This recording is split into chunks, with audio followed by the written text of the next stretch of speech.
भगवान शिव के तीसरे नेत्र का रहस्य जब खुला। तीसरा नेत्र तो क्या हुआ। नमस्कार दोस्तों, हर हर महादेव। क्या आपने कभी सोचा है कि भगवान शिव के तीन नेत्र क्यों हैं? जब उनका तीसरा नेत्र खुलता है तो संपूर्ण ब्रह्मांड कांप उठता है। लेकिन क्या यह नेत्र केवल विनाश का प्रतीक है या इसके पीछे कोई गहरा आध्यात्मिक रहस्य छिपा है? आज की इस कथा में हम जानेंगे कि भगवान शिव का तीसरा नेत्र कैसे खुला, कामदेव क्यों भस्म हुए, माता पार्वती ने क्या किया और इस घटना से हमें क्या सीख मिलती है। कैलाश पर गहन समाधि। सतयुग का समय था। भगवान शिव कैलाश पर्वत पर गहन समाधि में लीन थे। चारों ओर हिमालय की शांति थी। नंदी द्वार पर पहरा दे रहे थे।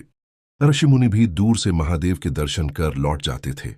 उसी समय दूसरी ओर देवताओं पर एक बड़ा संकट आ गया। तारकासुर का आतंक। एक शक्तिशाली असुर था तारकासुर। उसने कठोर तपस्या कर ब्रह्मा जी से वरदान प्राप्त किया कि उसका वध केवल भगवान शिव के पुत्र के हाथों ही होगा। तारकासुर ने सोचा कि माता सती के देह त्याग के बाद भगवान शिव संसार से विरक्त हो चुके हैं और विवाह नहीं करेंगे, इसलिए उनका पुत्र कभी जन्म ही नहीं लेगा। यही सोचकर उसने तीनों लोकों में अत्याचार शुरू कर दिए। देवताओं के यज्ञ नष्ट होने लगे, ऋषियों की तपस्या भंग होने लगी और स्वर्ग भी असुरों के भय से कांप उठा। देवताओं की चिंता। सभी देवता भगवान विष्णु के पास पहुंचे। भगवान विष्णु ने कहा, इस संकट का एक ही समाधान है। भगवान शिव का विवाह माता पार्वती से होना आवश्यक है। तभी उनके पुत्र कार्तिकेय जन्म लेंगे और तारकासुर का अंत करेंगे। लेकिन समस्या यह थी कि भगवान शिव गहन समाधि में थे। माता पार्वती की तपस्या। हिमालय राज की पुत्री पार्वती बचपन से ही भगवान शिव को अपना पति मानती थीं। उन्होंने कठोर तपस्या आरंभ की। दिन रात एयूएम नमः शिवाय का जाप करती रहीं। कभी केवल फल खाए, कभी केवल पत्तों पर जीवन बिताया और अंत में भोजन और जल भी त्याग दिया। उनकी तपस्या से तीनों लोग प्रभावित हो गए। कामदेव को बुलाया गया। देवताओं ने विचार किया कि यदि भगवान शिव की समाधि भंग हो जाए तो वे पार्वती जी की ओर ध्यान देंगे। उन्होंने प्रेम के देवता कामदेव को बुलाया। कामदेव पहले तो घबरा गए। उन्होंने कहा, यदि भगवान शिव क्रोधित हो गए तो मेरा अस्तित्व समाप्त हो जाएगा। लेकिन देवताओं के आग्रह पर उन्होंने यह कार्य स्वीकार कर लिया। वसंत का आगमन।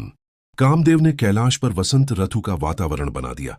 फूल खिल उठे, सुगंधित हवाएं चलने लगीं, पक्षियों का मधुर संगीत गूंजने लगा। माता पार्वती भगवान शिव की सेवा में उपस्थित थीं। कामदेव ने अपने पुष्प बाण को धनुष पर चढ़ाया। तीसरा नेत्र खुला। जैसे ही कामदेव ने पुष्प बाण छोड़ा, भगवान शिव की समाधि भंग हुई। महादेव ने तुरंत समझ लिया कि किसी ने उनकी तपस्या में बाधा डाली है। उनका क्रोध प्रचंड हो उठा। क्षण भर में उनके ललाट पर स्थित तीसरा नेत्र खुल गया।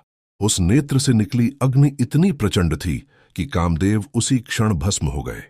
पूरा ब्रह्मांड कांप उठा। देवता भयभीत हो गए। रति का विलाप। कामदेव की पत्नी रति अपने पति की राख देखकर फूट फूट कर रोने लगी। उन्होंने भगवान शिव से प्रार्थना की, हे महादेव, मेरे पति ने यह कार्य अपने स्वार्थ के लिए नहीं बल्कि देवताओं की रक्षा के लिए किया था। कृपया उन पर दया कीजिए। भगवान शिव की करुणा। महादेव का क्रोध शांत हुआ। उन्होंने कहा, कामदेव का शरीर भस्म हो चुका है, लेकिन उनका अस्तित्व समाप्त नहीं होगा। अब से वे अनंग अर्थात बिना शरीर के समस्त प्राणियों के हृदय में प्रेम के रूप में निवास करेंगे। रति को भी यह वरदान मिला कि उचित समय आने पर उन्हें अपने पति का पुनः सान्निध्य प्राप्त होगा। शिव और पार्वती का विवाह। इसके बाद भगवान शिव ने माता पार्वती की तपस्या स्वीकार की। दोनों का दिव्य विवाह हुआ।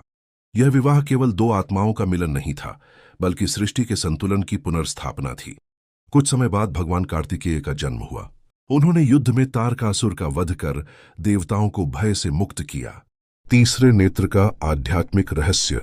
शिव का तीसरा नेत्र केवल क्रोध का प्रतीक नहीं है। यह ज्ञान, सत्य, विवेक और अज्ञान के विनाश का प्रतीक माना जाता है। जब मनुष्य अपने भीतर के अहंकार, लोभ, क्रोध और मोह को समाप्त करता है, तब उसके भीतर भी ज्ञान का प्रकाश प्रकट होता है। इसी को प्रतीकात्मक रूप से तीसरे नेत्र का जागरण कहा जाता है। कथा से मिलने वाली सीख। क्रोध का उपयोग केवल धर्म की रक्षा के लिए होना चाहिए। सच्ची तपस्या कभी व्यर्थ नहीं जाती। भगवान शिव न्याय और करुणा दोनों के स्वरूप हैं। प्रेम और ज्ञान का संतुलन ही जीवन को सफल बनाता है। समापन। दोस्तों, भगवान शिव के तीसरे नेत्र की यह कथा हमें सिखाती है कि अज्ञान और अहंकार का अंत ही सच्चा आध्यात्मिक जागरण है। यदि आपको यह पौराणिक कथा पसंद आई हो तो वीडियो को लाइक करें, अपने मित्रों के साथ साझा करें और कमेंट में श्रद्धापूर्वक लिखें। हर हर महादेव और AUM नमः शिवाय। फिर मिलेंगे एक और अद्भुत पौराणिक कथा के साथ।